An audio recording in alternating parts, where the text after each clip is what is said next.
ጌታ ቢፈቅድ ዛሬ ለመጨረሻ ነው የምንመለከተው።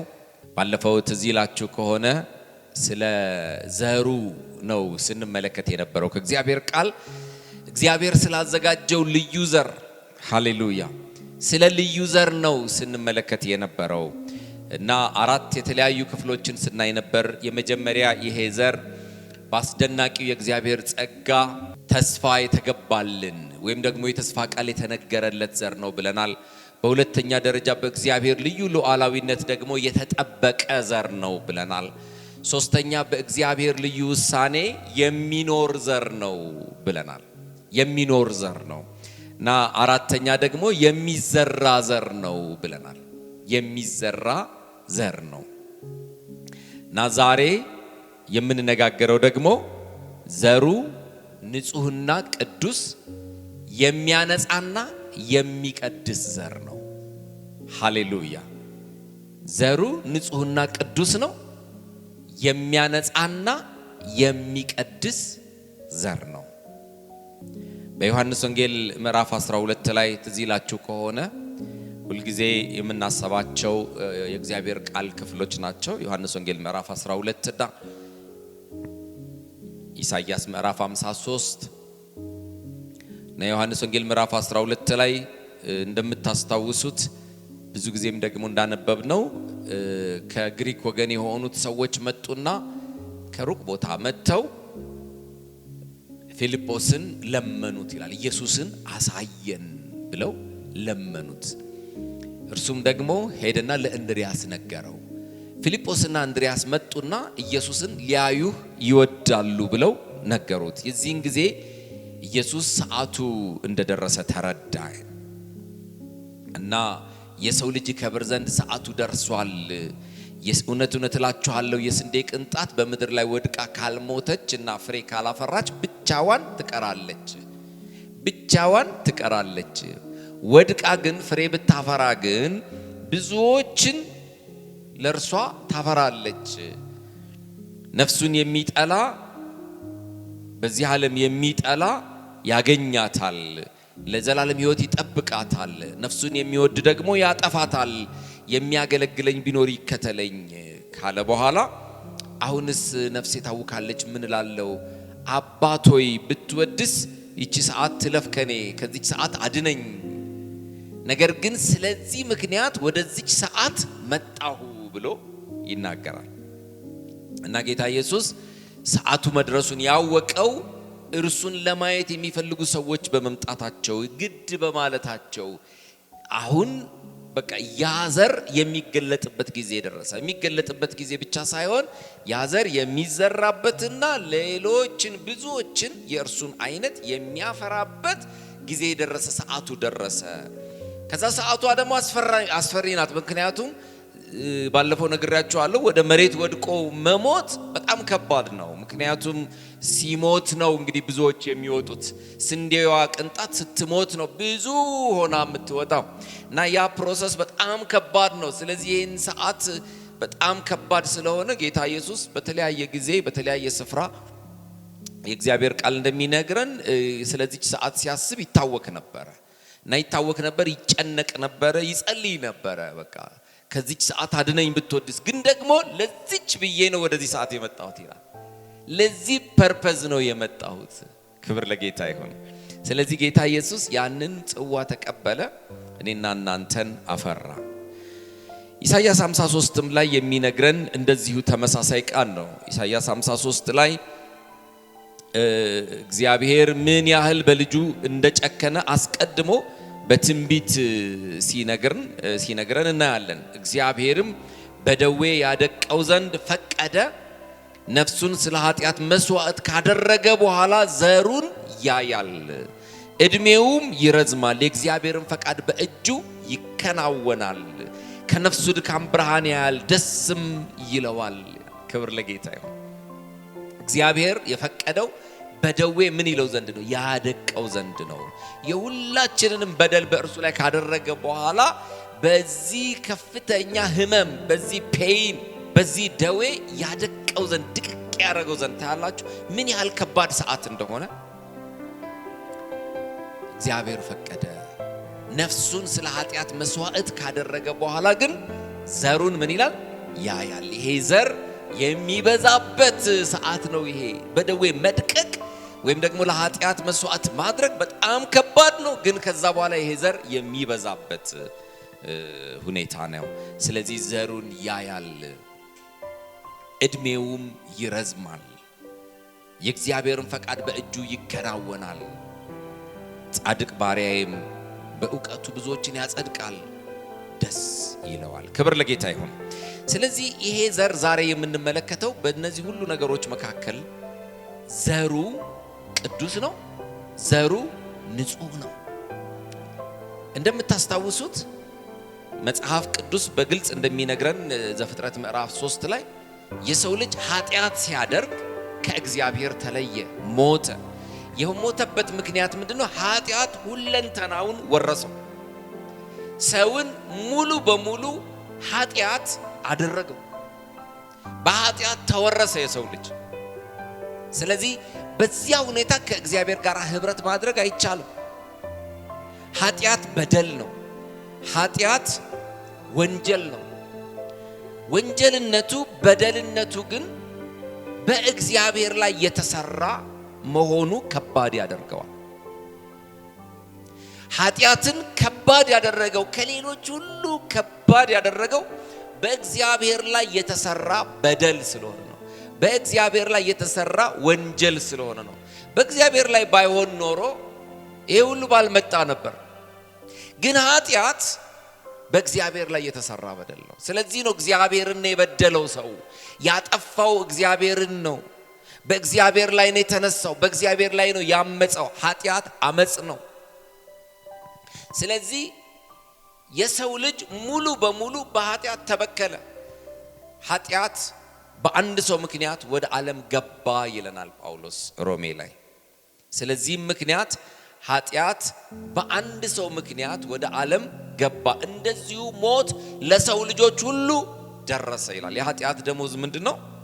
ሞት ነው። ስለዚህ ይሄ ሞት ከኃጢአት ምክንያት የተነሳ ኃጢአት ወደ ዓለም ከመግባቱ የተነሳ ለሰው ሁሉ ደረሰ፣ ለሰው ሁሉ ደረሰ። ስለዚህ ሙሉን የሰው ልጅ በሙሉ ኃጢአትን አደረገ። በነገራችን ላይ አዳም ኃጢአትን ሲሰራ እኛ ሁላችንም ከእርሱ ጋር ተባብረን በአዳም ውስጥ ሆነን የኃጢአቱ ተባባሪዎች የሞቱም ደግሞ ባለድርሻዎች ነበርን።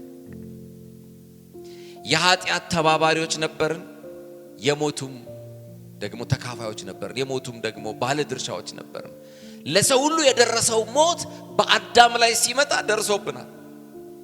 ለዚህ ነው ሰው ከመጀመሪያው ጀምሮ ሲጸነስም ሲወለድም ሲኖርም ኃጢአተኛ ሆኖ የሚኖረው። ዳዊትም ሲናገር መዝሙር 50 ላይ እነሆ በአመፃ ተጸነስኩ እናቴም በኃጢአት ወለደችኝ። ዳዊት የት ነበር ካንተ? አይደለም። ዳዊት እኮ ይህንን እየተናገረ ያለው ያኔ ጥንት ስለነበረው አዳም ሲሰራ ስለነበረው ነገር ነው። አዳም ኃጢአትን ሲሰራ እኔና እናንተ በሙሉ ከዚህ በኋላ የሚመጣውን ትውልድ ሳይቀር የዚያን ጊዜ ነው። እግዚአብሔር አዳም ሰውን አንድ ጊዜ ነው የፈጠረው። አንዳንድ ጊዜ ሰዎች በመፍጠርና በመወለድ መካከል ያለው ልዩነት ብዙ ግልጽ ስለማይሆንላቸው እናቴ ፈጠረችኝ ይላሉ። ከዛም አልፎ አይታችኋል በተፈጠርኩበት ጊዜ ምናምን ብለው የዛሬ 20 ዓመት 30 ዓመት 40 ዓመት 50 ዓመት ምናምን ይላሉ። አይደለም። ሰዎች እንደዛ ስላሉ ሪያሊቲ ወይም ደግሞ ነባራዊ ሁኔታ አይለወጥም። ሰው የተፈጠረው አንዴ ነው። እግዚአብሔር ሰውን ከፈጠረ በኋላ አረፈ ይላል እግዚአብሔር ቃል። በቃ አረፈ። በቃ አንድ ጊዜ ነው ሰው ሁሉ የተፈጠረው፣ አንድ ጊዜ ነው። ከዛ በኋላ መወለድ ነው የሚኖረው፣ መውጣት ነው። ጊዜው ሲደርስ ትወለዳለህ፣ ትወለጃለሽ። ጊዜያችን ሲደርስ እንወጣለን። ልክ እንደዚሁ አዳም የዛን ጊዜ ኃጢአት በሰራ ጊዜ በእርሱ ውስጥ ያሉትን በሙሉ ነው የበከለው። አንድ ሰው መርዝ ቢጠጣ እግሩ ምን ቸገረኝ ምናምን አይልም አይደል? ወደ እኔ ጋር እንዴት ይመጣል? በቃ ጉሮሮ በእኔ ጋር አያልፍም ምናምን ብለዋል። ጨጓራን ይጭነቀው አይልም። ምክንያቱም ሰውየውን ሲጥለው አብሮ ነው፣ ሰውየው ሲሞት አብሮ ነው፣ ሲታመም አብሮ ነው፣ አንድ ነው። ሰውንም እንደዚህ ነው የሰራው። እኛ ሁላችንም በአዳም ውስጥ ነበርን። ኃጢአት በሰራ ጊዜ አዳም በሁላችን ላይ ኃጢአት ደረሰ፣ ኃጢአት ወረሰን። ኃጢአት ሲወርሰን ከእግዚአብሔር ለየን። ከእግዚአብሔር መለየት ደግሞ ምን ይባላል? ሞት ይባላል። ስለዚህ በአንድ ሰው ምክንያት ኃጢአት ወደ ዓለም ገባ። ልክ እንደዚሁ ሞት ለሰው ሁሉ ደረሰ። ነገር ግን እግዚአብሔር ዘፍጥረት 3:15 ላይ ባለፈው ስናየው እንደነበረው እግዚአብሔር ለሰው ልጅ ኪዳን የገባለት ግን ዘር አለ ብሎ ነው። ሃሌሉያ! ያልተበከለ ዘር አለ። በዚህ ኃጢአት ያልተወረሰ ዘር አለ፣ ያልተነካ ዘር አለ፣ ንጹህ ዘር አለ። ክብር ለጌታ ይሁን። ንጹህ ዘር አለ። ይሄ ዘር ደግሞ ይሄንን አሳቹን አናቱን ራሱን ምን ይለዋል? ይቀጠቅጠዋል፣ ይፈጨዋል። አንተም ሰኮናውን ትርጭራለህ ብሎ ይሄንን እርግማን ለክፉ ሲነግረው፣ ለአሳች ሲነግረው ለሰው ልጅ ደግሞ ተስፋ ነበር። ለሰው ልጅ ምን አይነት ተስፋ እንደሆነ ታውቃላችሁ? ለካ ያልተነካ እኔ ሁሉ ነገሬ ተበላሽቷል ብዬ ነበር፣ ግን ለካ እግዚአብሔር ዘር አስቀርቶልናል። ሃሌሉያ! እንደዛ አይደለም የሚለው ትንቢት ላይ ባለፈው ያየ ነው። ጌታ እግዚአብሔር ዘር ባላስቀርልን ኖሮ እንደ ሰዶም በሆንን እንደ ገሞራም በመሰልን ነበር። ግን እግዚአብሔር ምን አድርጓል? ዘር አስቀርቷል። ይሄ እግዚአብሔር ያስቀረው ዘር በኃጢአት የተበከለ አይደለም፣ ኃጢአት የነካው አይደለም፣ ኃጢአት ሊነካውም የሚችል አይደለም። ስለዚህ ይሄ ዘር ንጹህ ዘር ነው። ይሄ ዘር ወደ ዓለም ሲመጣ ጥቂት ነጥቦችን ስለዚህ ዘር ልንገራቸው። በቅድስና እንዳለ በቅድስና ተጸነሰ ኢየሱስ። ሃሌሉያ! በመንፈስ ቅዱስ በቅድስና በንጽህና። ሉቃስ ወንጌል ምዕራፍ 1 ቁጥር 34 ላይ ማርያም መልአኩን እንደዚህ ነው ያለችው፣ ወንድ ስለማላውቅ ይህ እንዴት ይሆንልኛል አለችው። ትጸንሻለሽ እኮ ነው ያላት፣ ወንድ ልጅም ትወልጃለሽ እያለ ሲነግራት፣ እንዴ ወንድ ስለማላውቅ ይህ እንዴት ይሆናል? አሁን የጠየቀችው ጥያቄ እኮ ልክ ነው። የሰው ልጅ የሚተካካው በዘር ነው፣ በወንድ ዘር ነው። የወንድ ዘር መጥቶ ነው። ስለዚህ እኔ ከወንድ ጋር ግንኙነት አላደረኩም፣ ወንድ አላውቅም። ስለዚህ ያ የወንድ ዘር ካልመጣ በስተቀር እንዴት ይሆናል አለችው። ጥያቄው ይሄ ነው። ዘሩ ከዮሴፍ ምናምን ከሆነ ለምሳሌ እጮኛዋ ስለነበረ ዘሩ ካልመጣ እንዴት ይሆናል? እንዴት ልጸንስ እችላለሁ? ያለ ዘር ይህ እንዴት ይሆንልኛል? ወንድ ስለማላውቅ አለችው። እሷ የምታውቀው ያንን ነዋ። የሰው ልጅ ምንድነው ስነ ምግባሩ ይሄ ነው። አካሄዱ፣ ነገሩ፣ መዋቅሩ እንደዚህ ነው የተዋቀረው። ልክ ነው የጠየቀችው ጥያቄ። መልአኩ ግን መልሶ እንደዚህ ነው ያላት፣ መንፈስ ቅዱስ በአንቺ ላይ ይመጣል፣ የልዑል ኃይልም ይጸልልሻል። ስለዚህ ከአንቺ የሚወለደው ቅዱሱ የእግዚአብሔር ልጅ ይባላል። ሃሌሉያ! ቅዱስ የእግዚአብሔር ልጅ ይባላል። አንቺ እንደምታውቂው አይደለም። መንፈስ ቅዱስ በአንቺ ላይ ይመጣል። የልዑል ኃይል ምን ይልሻል? ይጋርድሻል፣ ይከልልሻል። ታያላችሁ። ይሄ የልዑል ኃይል ወይም ደግሞ መንፈስ ቅዱስ በጣም ትልቅ ነገር ነው የሰራው። መንፈስ ቅዱስ ያንን ዘር አምጥቶ ነው ያስቀመጠው። መንፈስ ቅዱስ ያዘር ደግሞ እርሷን እንዳያጠፋት ደግሞ ከለላት። ከእሳት ነዋ። ይሄ ዘር ልዩ ነው። ሃሌሉያ! ዝም ብሏል። ልዩ የሆነ የእግዚአብሔር ፕሮቴክሽን ባይኖረው፣ መከለል መጠበቅ የሚባለው ነገር ባይኖር ማርያም አትችልም።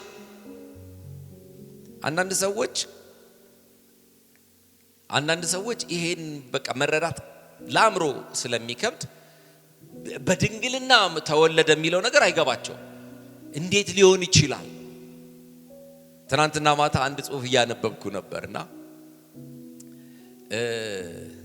ይሄን ጽሑፍ የጻፈው ሰውዬ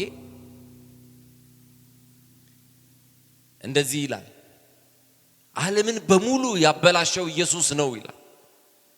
ምክንያቱም ሰው ከተፈጥሮ ውጪ እንዲያስብ አደረገው። ለሱ መበላሸት ነው።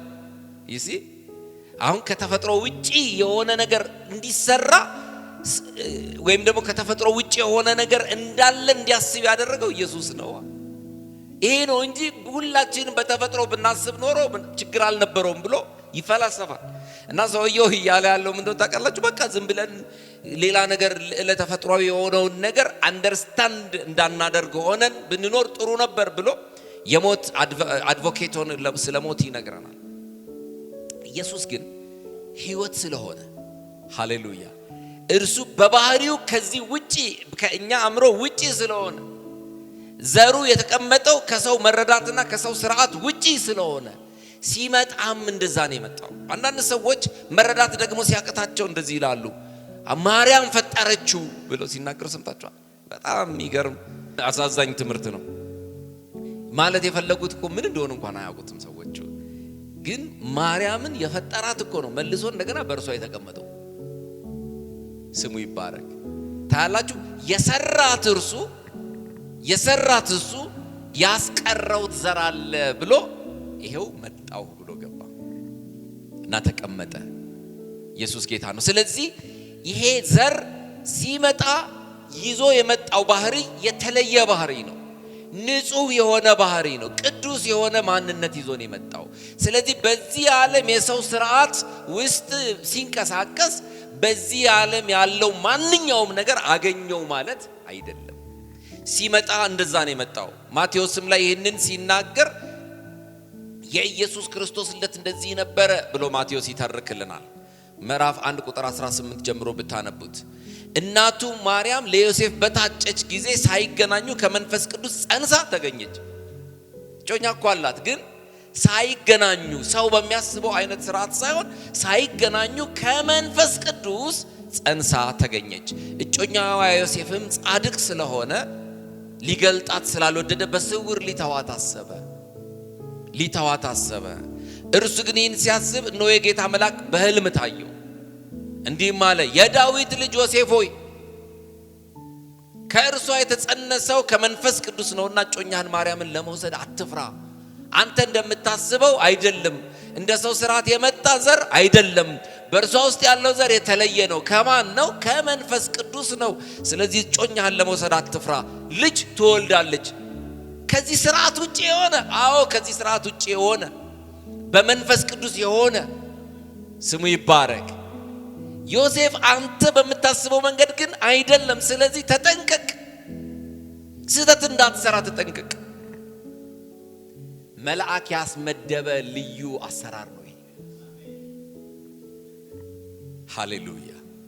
ይገርማቸዋል። መልአክ እኮ ያስመደበ ነው። ከላይ ይሄ መልአክ እኮ ሲመላለስ ነበረ፣ አንዴ ለሷ ከዛ ደግሞ አንዴ ለሱ። በቃ እሱ ካላስረዳቸው በስተቀር ማንም ሊያስረዳቸው የሚችል የለማ። አሰራሩ ልዩ ነው፣ አመጣጡ ልዩ ነው። ስሙ ይባረክ። ስለዚህ አትፍራ፣ ልጅ ትወልዳለች አለ። ልጅ ትወልዳለች። አሁን አንተ እንደምታስበው አይደለም የተጸነሰው፣ ግን ደግሞ የሚወለድ ልጅ አለ። እርሱ ሕዝቡን ከኃጢአታቸው ያድናቸዋልና ስሙን ኢየሱስ ትለዋለህ። እርሱ ደግሞ ምንድነው? መድኃኒት ነው፣ አዳኝ ነው፣ ሕዝቡን ሁሉ ከኃጢአት የሚያድን ነው። ስለዚህ ኢየሱስ ትለዋለህ። በነቢይ ከጌታ ዘንድ እነሆ ድንግል ትጸንሳለች፣ ልጅም ትወልዳለች፣ ስሙንም አማኑኤል ይሉታል የተባለው ይፈጸም ዘንድ ሁሉ ሆኗል። ትርጓሜውም እግዚአብሔር ከእኛ ጋር የሚል ነው። ሃሌሉያ! ታያላችሁ። አሁን እስከ ዛሬ ልጅ ሲወለድ ይባል የነበረው አባቱን መሰለ እናቱን መሰለ ምናምንና ምን ማለት ነው? አዳም ከእኛ ጋር ነበር ሲባል የነበረው። አሁን ይሄኛው ግን ይለያል። እግዚአብሔር ከእኛ ጋር። ስለዚህ ስሙን ማን ይሉታል? አማኑኤል ይሉታል። ሃሌሉያ! እግዚአብሔር ከእኛ ጋር። ያ ዘር የተጠበቀው ዘር እግዚአብሔር ያስቀመጠው የራሱ ዘር ንጹህ ዘር። በጣም የሚገርማችሁ እኮ ከእግዚአብሔር በቀር እኮ ያልተበከለ አልነበረም። ያልተረገመ ነበር እንዴ? በምድር ላይ ሁሉ እኮ ተረግሟል አይደል? እያንዳንዱ በሙሉ ተረግሟል። እንስሳ ተረግሟል፣ ምን ተረግሟል፣ ሁሉ ተረግሟል ከሰው የተነሳ። በዚያን ጊዜ ንጹህ ሆኖ የተገኘ እግዚአብሔር ብቻ ነበር። ስለዚህ እሱ ራሱ እግዚአብሔር ደግሞ ከሰው ጋር ሆነ። ሃሌሉያ! ስለዚህ ስሙን አማኑኤል ይሉታል። ትርጓሜውም እግዚአብሔር ከእኛ ጋር ማለት ነው። ስለዚህ የሰው ስርዓት ላይ ሆን ይችላል፣ የመጣው ግን ንጹህ ዘር ነው። ስሙ ይባረክ። በጣም የሚገርመው ሌላው ነገር በድንግልና ነው የተጸነሰው። ታያላችሁ። ለምን እግዚአብሔር እንደዚህ አይነትን አሰራር አሰበ ብያስብ እንዴት በድንግልና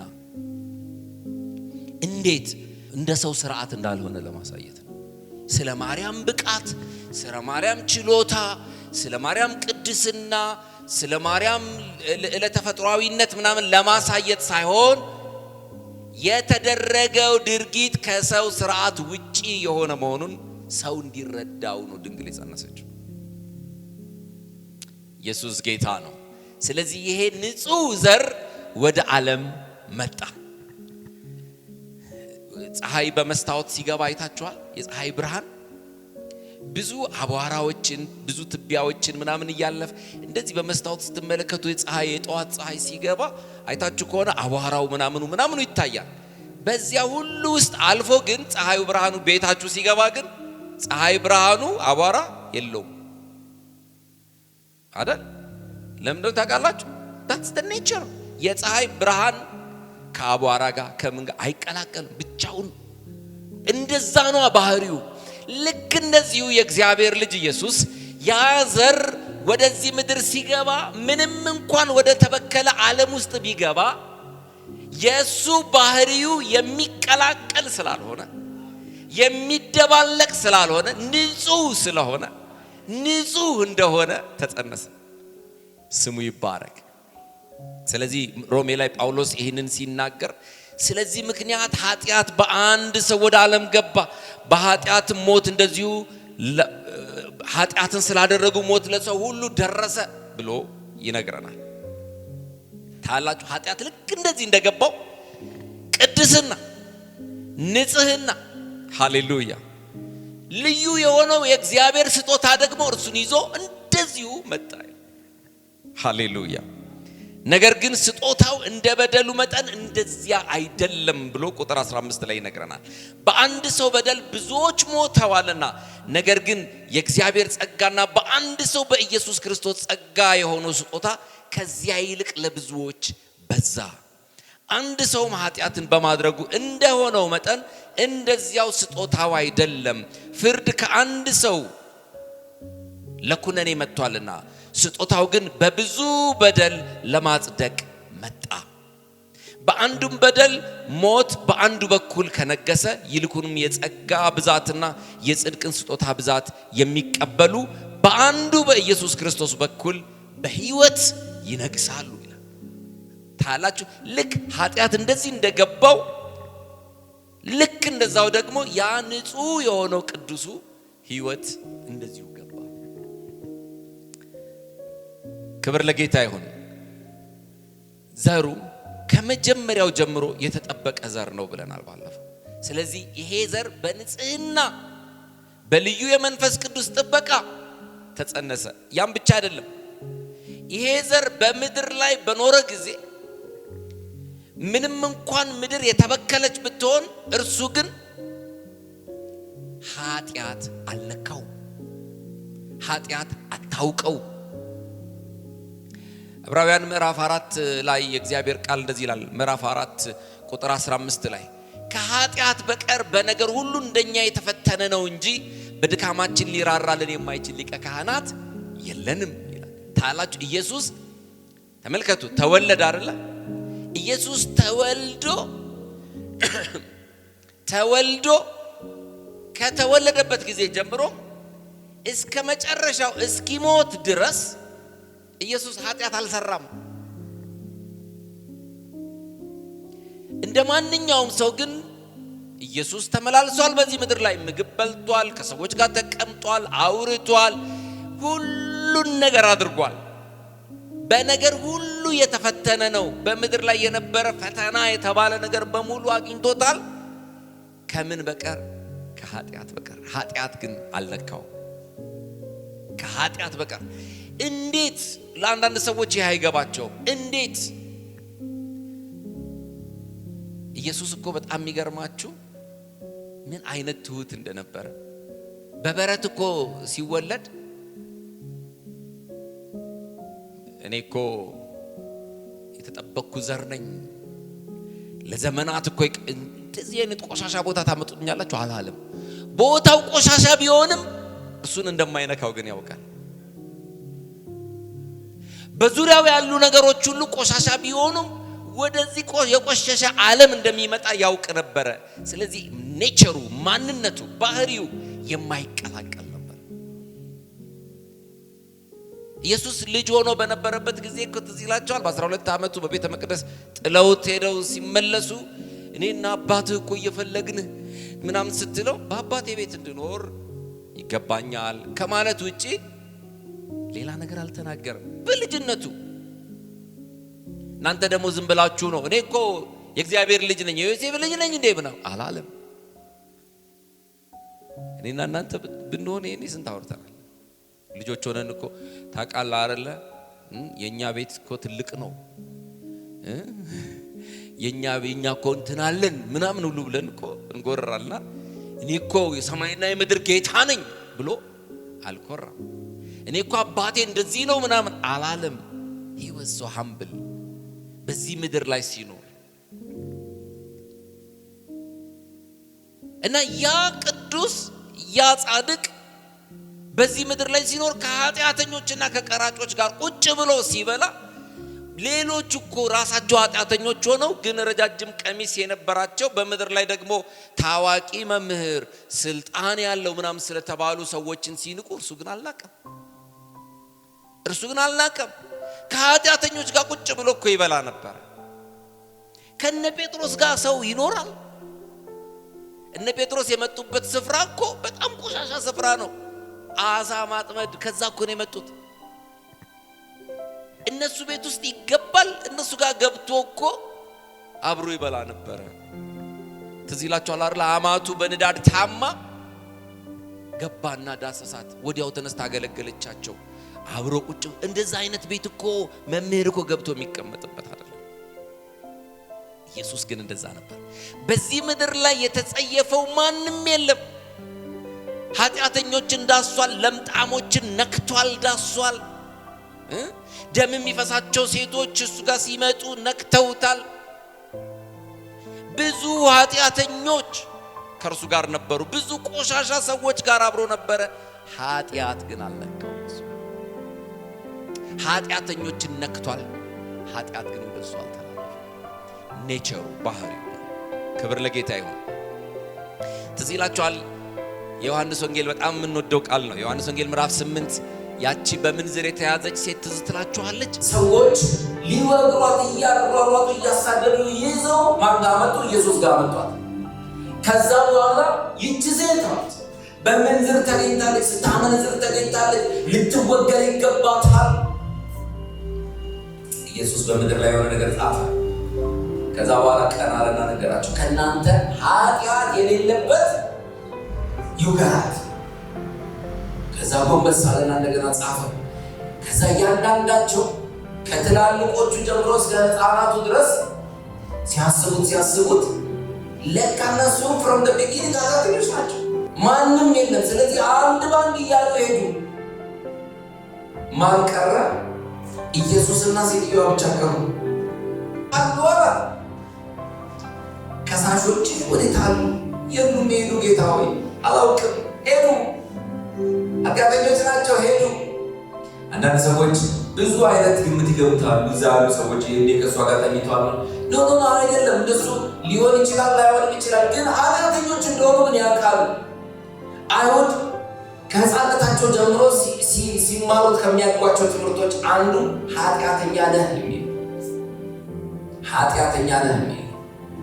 እግዚአብሔር ብቻ ነው ጻድቅ፣ እግዚአብሔር ብቻ ነው ቅዱስ፣ ከእርሱ በቀር ቅዱስ የለም የሚለው ትምህርት ነው። ስለዚህ ያውቁታል፣ የሰሩትን ያውቁታል። ከእርሱ ውጭ ቅዱስ ማንም እንደሌለ ያውቃሉ። ስለዚህ ሁሉም ሄዱ። ሊወግራት ቢፈልግ ሞገር የሚችል ኃጢአት የሌለበት ኢየሱስ ብቻ ነው። እርሱ ብቻ ቀረ። ከዛ ኢየሱስ እንደዚህ አለ፣ እኔ ልፈርድብሽ እችል ነበር፣ ግን አልፈርድብሽም። ደቤሪ ፐርፐዝ የመጣሁበት ዋና ዓላማ ኃጢአተኞችን ፍለጋ ነው። አንቺ ፈልጌ ነው የመጣሁት። አንቺን ላድን ነው የመጣሁት። ከዚህ ማንነት ልለውጥሽ ነው የመጣሁት። ሌላ ሰው ላደርግሽ ነው የመጣሁት። የእኔን ነገር ላካፍል ነው የመጣሁት። አልፈርድብሽም ማለት ኢየሱስ ጌታ ነው። ዝቅ ብሎ ቁጥር 46 ላይ ከዚያ በኋላ ብዙዎች ብዙ ነገር ሲሉበት እንደዚህ ሲላቸው ታያላችሁ። እነዛ ሁሉ ሰዎች የሚከሱትን በሙሉ ከእናንተ መካከል ስለ ኃጢአት የሚወቅሰኝ ማን ነው? በጣም በድፍረት ማለት ነው። ስለ ኃጢአት የሚወቅሰኝ ማን ነው ይላል። ማንም ሊወቅሰው ግን የሚችል አልነበረም። ሃሌሉያ! ኢየሱስን ስለ ኃጢአት ሊወቅሰው የሚችል ማንም አልነበረም። ኃጢአት አላወቀችው። ጳውሎስም ይህንን ነው የሚነግረን ቆሮንቶስ ላይ ኃጢአት ያላወቀችውን እርሱ ስለኛ ኃጢአት አደረገው ብሎ ይነግራል። ክብር ለጌታ ይሁን። ብዙ ቆሻሻ ልብሶች መካከል አንድ ንጹህ ነጭ ልብስ ብታስቀምጡ ምን እንደሚታያችሁ ታውቃላችሁ? የሌሎቹ ልብሶች መቆሸሽና የዚያ ነጭ ልብስ መንጻት በጣም የተለያየ ነው። ልክ እንደዚያው ኢየሱስ በዚህ ዓለም ንጹህ ብቻውን ሲሆን የብዙዎች የሁሉም በሙሉ ኃጢአትና በደለኝነት ቆሻሻነት ጎልቶ የእርሱ ደግሞ ጻድቅነትና ንጹህነት ከዚያ በላይ ጎልቶ ታየ። ስሙ ይባላል። ወንድሞች እናቶች፣ እርሱ በዚህ ምድር ላይ ንጹህ ነበር፣ ቅዱስ ነበር። አሁን እንኳን ከብዙ ዘመናት በኋላ ኢየሱስን እንዲህ አድርጓል ብሎ ሊናገር የሚችል አንድም ተመራማሪ የለም። ኢየሱስ ንጹህ ነው። ሃሌሉያ! ቅዱስ ነው። ለዚህ ነው ሰይጣን የትኛውም ሰዓት ላይ ሚስ ማያደርገው ኢየሱስን ሁሉ ተበክሎ እሱ ብቻ፣ ሁሉ ቆሽሾ እሱ ብቻ። ስለዚህ የትኛውም ቦታ ላይ ብዙ ሺህ ሰዎች የተሰበሰበበት ቦታ ላይ የሚቀላቀል ኢየሱስ ቢኖር ሰይጣን ግን እሱ ለይቶ ያውቀው ነበር። የዳዊት ልጅ ወይ ልታሰቃየን ስለምን መጣህ ይሉት ነበር። ምክንያቱም he was the only clean ንጹህ ሆሊ የሆነ እሱ ብቻ ነው። ኢየሱስ ጌታ ነው። እንደዛ ብቻ አይደለም። ይሄ ኢየሱስ ይሄ ዘር ንጹህ መስዋዕት ሆኖ ነው በመስቀል ላይ የተሰዋው። ንጹህ መስዋዕት ሆኖ ንጹህ መስዋዕት። የሚገርማችሁ ስለ መስዋዕትና ስለ መባ ዘሌዋውያን ምዕራፍ 1 ላይ ስትመለከቱ ማንም መባ ሊያቀርብ ቢፈልግ ወይም መስዋዕት ሊያቀርብ ቢፈልግ መጨረሻ ነውር የሌለበት ነቀፋ የሌለበት መሆኑን ያረጋግጣል። እና በአይሁድ ባህል ማንም ሰው ስለ ኃጢአቱ መስዋዕት ይዞ ሲመጣ ያ የመጣውን መስዋዕት ሲገዛው ገና ያያል። አይኑ ያልጠፋ፣ እግሩ ያልተሰበረ፣ ምንም ቆሻሻ የሌለበት በግ መሆኑን ያጣራል። ዝም ብሎ ገንዘቡን አውጥቶ አይገዛም። ምክንያቱም እዛ ያለው መስዋዕቱ ተቀባይነት ላይኖረው ይችላል። ከዛ መርጦ አይቶ ንጹህ የሆነውን መስዋዕት ይዞ ወደ ቤተ መቅደስ ሲገባ ከቤተ መቅደስ ገና ከደጁ ጀምሮ ያሉ የቤተ መቅደሱ አገልጋዮች ቼክ ያደርጋል። ንጹህ ነው። እያንዳንዱ እያገላበጡ ከአንዱ ወደ አንዱ እየተቀባበሉ እና መጨረሻ ላይ ነው እንግዲህ መስዋዕቱን የሚቀበለው ወይም ደግሞ መስዋዕቱን የሚያቀርበው ሊቀ ካህናቱ ጋር ሲደርስ እርሱም ቼክ ያደርጋል። ቼክ ካደረገ በኋላ ነው በልና እጅህን ጫንና ተናዘዝ ኃጢአትህን የሚለው። ንጹህ ካልሆነ ንጹህ ያልሆነ መስዋዕት ለእግዚአብሔር ሊቀርብ አይገባው፣ ወደ ቤተ መቅደስ ሊገባ አይገባም። ገና ከበሩ ነው የሚመልሱት የነበረው። ኢየሱስ ስለኔና ስለናንተ መስዋዕት ሲሆን ገና ከመጀመሪያው ነው ቼክ መደረግ የተጀመረው፣ ምርመራ የተጀመረው። የአይሁድ ካህናት መጥተው የአይሁድ ወታደሮችን ይዘው መጥተው ሲይዙት በጌቴሰማኒ የጠየቁት ጥያቄ ማንን ትፈልጋላችሁ ሲላቸው የናዝሬቱን ኢየሱስን። ታያላችሁ፣ ጥያቄው ራሱ የፈለጉት ማን ነው? የናዝሬቱን ኢየሱስን እኔ ነኝ አላቸው። ሃሌሉያ! አልዋሸም። ያዙትና ወደ አለቆቻቸው ወሰኑ። እያንዳንዳቸው ሊቀ ካህናቶቹ መረመሩት። ሊቀ ካህናቱ መረመሩ። እያንዳንዱ በዛ የነበሩት በሙሉ መረመሩት። እውነትም ንጹሕ ነው እያሉ ነው። ኃጢአት ያገኙበት ዘንድ ሞከሩ። ብዙ የሐሰት ክስ አቀረቡ። ከአንዱ ወደ አንዱ ተቀባበሉት። ከአንዱ ወደ አንዱ ተቀባበሉት። በጣም የሚገርማችሁ ከነሱም አልፎ ወሰዱና ለሄሮድስ ሰጡት። ሄሮድስም መረመረው። ከዛ በኋላ ለመጨረሻ ደግሞ ለአራጁ ለጲላጦስ ሰጠው። ጲላጦስም መረመረው፣ ፈተነው። ንጹሕ መሆኑን ሲያረጋግጥ ሉቃስ 23:4 ላይ በእርሱ ምንም በደል አላገኘሁበትም ብሎ ወጣ። ሃሌሉያ! እውነተኛ መስዋዕት ነው፣ ምንም አላገኘሁበትም ማለት። ሲሰድቡት አልተሳደብም፣ መልሶም አልዛተም። በሸላቾቹ ፊት ዝም እንደሚል በግ ዝም አለ። ጲላጦስ እኮ ልገድልህ ወይም ላድንህ ስልጣን እንዳለኝ አታውቅምን ሲለው ምን እንደው ታውቃላችሁ? ጥፋተኛ ነው፣ ቆሻሻ ነው፣ ትክክለኛ መስዋዕት ሊሆን አይችልም ብዬ በወስን ትተርፋለህ ነው። እርሱ ደግሞ ራሱን ሊክድ አይችልም፣ ንጹሕ ነው። እውነተኛ ንጹሕ መስዋዕት ሊሆን የመጣው። ስለዚህ አንዳች ነገር አላገኘሁበትም ብሎ በአደባባይ እጁን ታጥቦ ንጹሕ መስዋዕት ነው እንካችሁ ስቀሉት ብሎ ሰጣቸው። እውነተኛ መስዋዕት ጴጥሮስ ሲናገር ስለዚህ ከአባቶቻችሁ ከወረሳችሁ በከንቱ ኑሯችሁ ከሚያልፍ ነገር በወርቅ ወይም በብር ሳይሆን ነውርና እድፍ እንደሌለው እንደ በግ ደም በክቡር የክርስቶስ ደም እንደተዋጃችሁ ታውቃላችሁ። ስሙ ይባላል። ነውርና ነቀፋ እድፍ የሌለው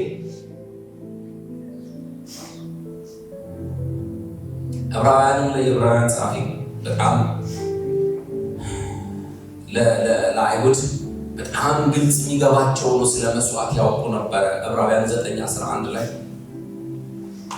ነገር ግን ክርስቶስ ይመጣ ዘንድ ላለው መልካም ነገር ሊቀ ካህናት ሆኖ በምትበልጠውና በምትሻለው በእጆችም ባልተሰራች ማለት ለዚህ ፍጥረት ባልሆነች ድንኳን የዘላለምን ቤዛነት አግኝቶ አንድ ጊዜ ፈጽሞ ወደ ቅድስት በገዛ ደሙ ገባ እንጂ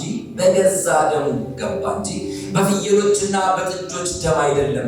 የኮርማዎችና የፍየሎች ደም በረከሰቱም ላይ የተረጨ የጊደር አመድ ስጋን ለማንጻት የሚቀድሱ ከሆነ ነውር የሌለው ሆኖ በዘላለም መንፈስ ራሱን ለእግዚአብሔር ያቀረበ የክርስቶስ ደም እንዴት ይልቅ ሕያውን እግዚአብሔር ልታመልኩ ከሞተ ስራ ሕሊናችሁን ያነጻ ይሆን?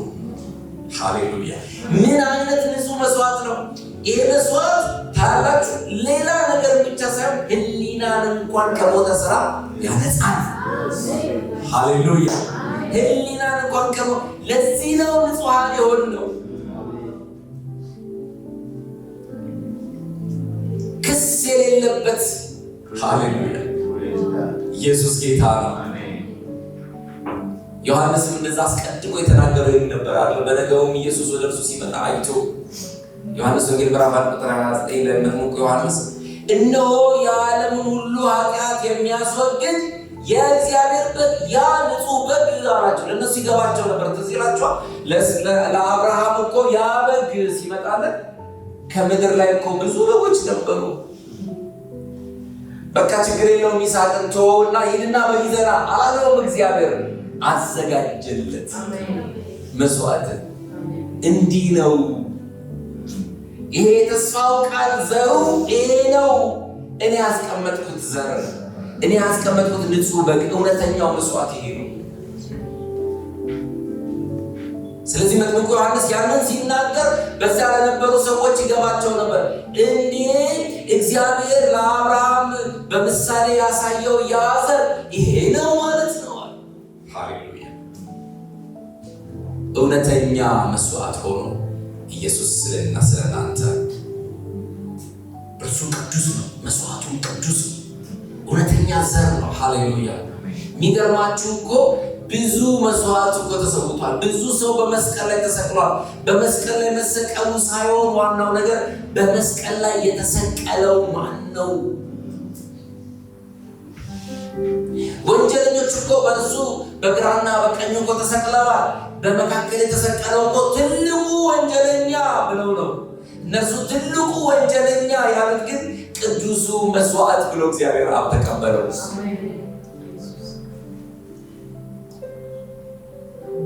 ዘሩ በመስቀል ላይ መስዋዕት ሆኖ ተዘራ።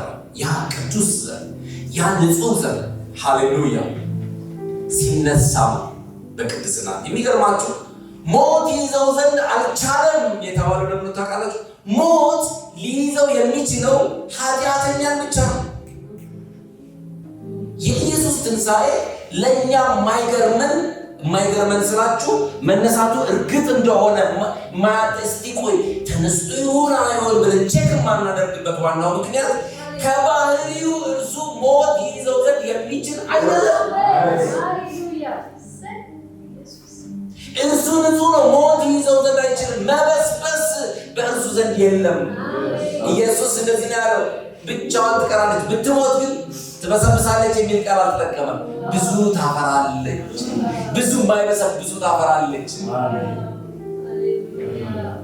ኢየሱስ ንጹህ መስዋዕት ሆኖ ተሰዋ፣ ንጹህ መስዋዕት ሆኖ ቀረበ።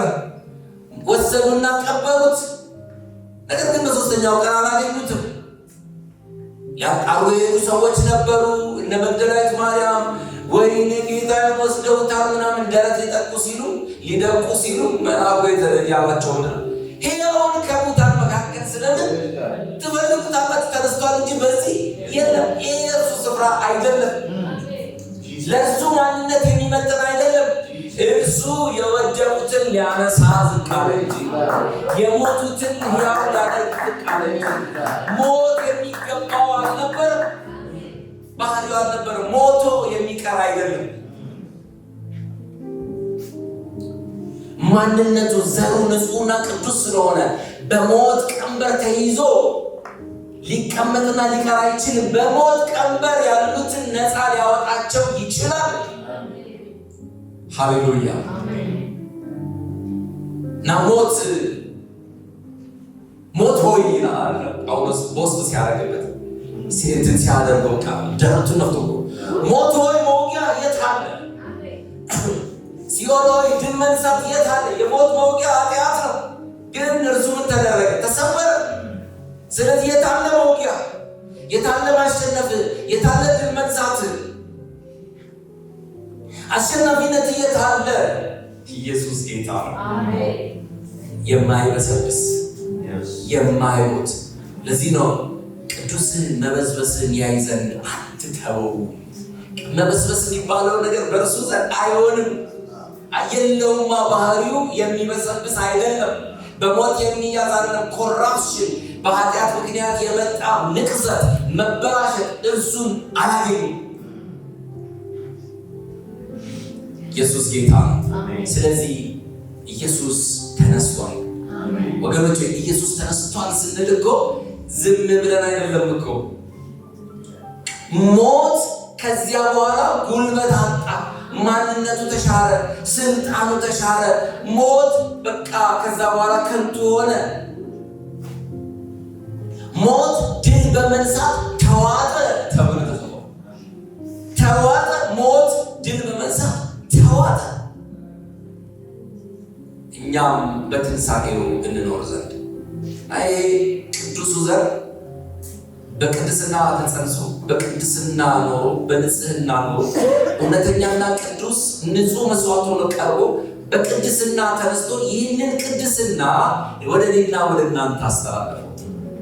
አሜን። ይህንን ንጽህና ይህንን ማንነቱን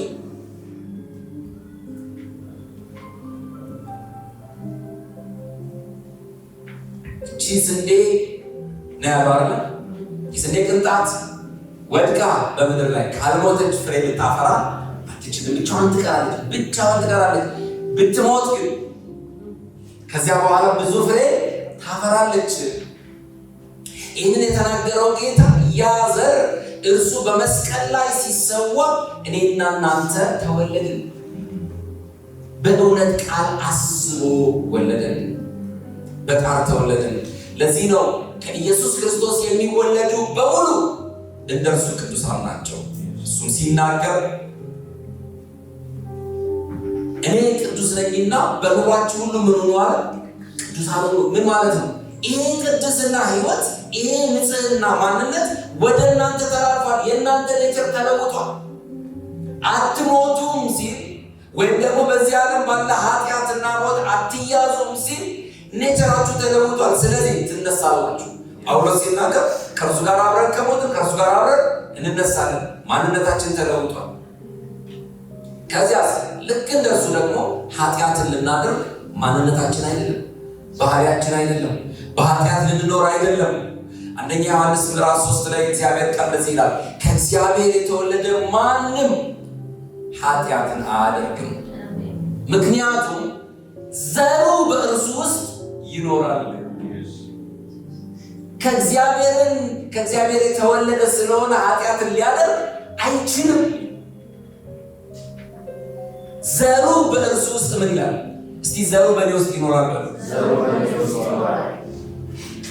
ዘሩ በእኔ ውስጥ ስለሚኖር ኃጢአትን ላደርግ አልችልም። ታያላችሁ፣ ቅድስና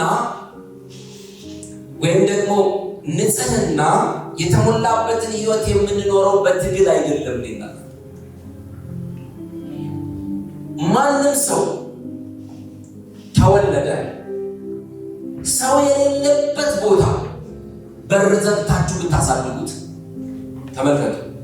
ሰው የሌለበት ቦታ ከማንም ጋር እንዳይገናኝ አድርጋችሁ የሚበላው የተሰጠው ምናምን ምናልባት ከተወሰነ ዓመት በኋላ ብታወጡት ኃጢአትን ሲሰራ ታገኝታላችሁ። አይቶ ለኃጢአት ለርንት አይደለም። ምን ማለት ነው? የምንማረው ሌላ ሰው ሲያደርግ አይተን የምንማረው ሳይሆን የኔቸር ጉዳይ ነው። ልክ እንደዛው ጽድቅና ቅድስና በማድረግ ከሌሎች በማየት እንደዚህ እንኳ አይደረግም በማለት ሳይሆን ይሄ ካራክተር፣ የባህሪ ለውጥ፣ የማንነት የጠባይ ለውጥ ነው ሊሆን የሚችለው። የማንነት ለውጥ ማንነታችን ሲለወጥ ብቻ ነው። ስለዚህ ከእግዚአብሔር በመወለዳችን ምክንያት ኃጢአትን አለማድረግ፣ በኃጢአት አለመኖር ከእርሱ ተካፍለናል። ስለዚህ ኃጢአት አልሰራም ነው የምትለው ምናምን ኃጢአት የምንሰራው ኃጢአት እንሰራለን። ኃጢአት የምንሰራው ኃጢአት በእኛ ላይ ስለነገሰ አይደለም። አሮጌው ሰው ከእኛ ጋር ስለተጣበቀ፣ አሮጌው ሰው ሙሉ በሙሉ ተገፎ ሙሉ በሙሉ ከእኛ እስኪላቀቅ ድረስ ትግል ይታገላል አሮጌው ሰው። ሁልጊዜ ግን እንደ አሮጌው ሰው ሳይሆን እንደ አዲስ ሰው ለመኖር ደግሞ በእግዚአብሔር ቃል ሙላትና በመንፈሱ እየተመራ የክርስትና ጉዞን መጓዝ ደግሞ ይጠበቅብናል። የቅድስና ጉዞ ማለት ይሄ ነው። ኃጢአትን መስራት ግን ባህሪያችን አይደለም። በኃጢአት ውስጥ መኖር ባህሪያችን አይደለም፣ የእኛ ማንነት አይደለም። ክርስቲያን ማንነቱ ያለ ከክርስቶስ የወሰድነው ዘር በቅድስና በእግዚአብሔር ፊት በንጽህና እንድንመላለስ የሚያደርገን። ለዚህ ነው በእርሱ በኩል ሆነን ደግሞ በአብ ፊት ለመቅረብ ድፍረት የሚኖረን። እኔ በእኔ ውስጥ ያለው ዘር በአብ ፊት እንድቆም ብቃቴ ነው ብዬ ስለማምን። ኢየሱስ ጌታ። ኤፌሶንም ላይ ጳውሎስ የሚናገረው ነው፣ ከእርሱ ጋር ከሌሎች ጋር ተካፋዮች አትሁኑ። እናንተ ቀድሞ ጨለማ ነበራችሁና አሁን ግን በጌታ ብርሃን ናችሁ ይላል።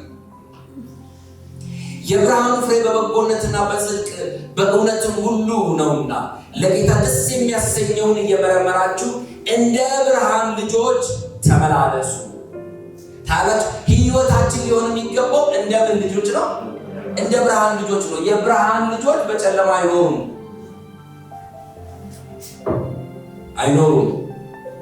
በጨለማ አይኖሩም።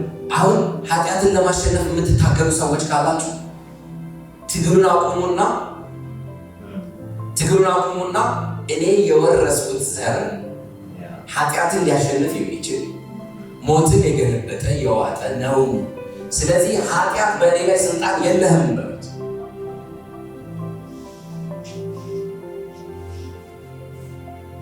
እግዚአብሔር ቃል እየተሞላን በሄድን ቁጥር ደግሞ አቅምና ጉልበት እያገኘን እንሄዳለን። ለዚህ ነው እንደ ብርሃን ልጆች ተመላለሱ ካለ በኋላ ጳውሎስ ለኤፌሶን ሰዎች ምዕራፍ 5 ላይ የሚገርማችሁ ፍሬ ከሌለው ከጨለማ ስራ ጋር አትተባበሩ፣ ይልቁን ምን በሉት ግለጡት እንጂ።